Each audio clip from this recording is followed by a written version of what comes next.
আব্বা আমারে কইছিলেন আপনি যে বিদেশে যাইবেন না। হ্যাঁ, বলছিলাম, কিন্তু কেউ চায় না আমি দেশে থাকি। আব্বাই জমি কিনবো, আম্মায় সাদিয়ারে বিয়ে দিব, তোমার আম্মায় চায় এই বাড়িতে আমি একটা বিল্ডিং কিনি। কিন্তু আমার ইচ্ছা কি, শখ কি, আমার মন কি চায়, এটা কেউ জানতে চাইবে না।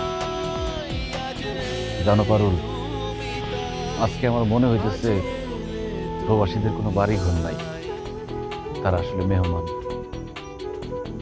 মেহমানরা যেমন বেড়াইতে এসে বেশি দিন থাকলে তাদের কোনো দাম থাকে না, তেমনি একজন প্রবাসী দেশে এসে বেশি দিন থাকতে চাইলে তাদের কোনো দাম থাকে না। একজন প্রবাসীরে কেউ ভালোবাসে না, ভালোবাসে তার টাকারে। টাকা যতদিন থাকে ততদিন তার মাথায় তুলে রাখে।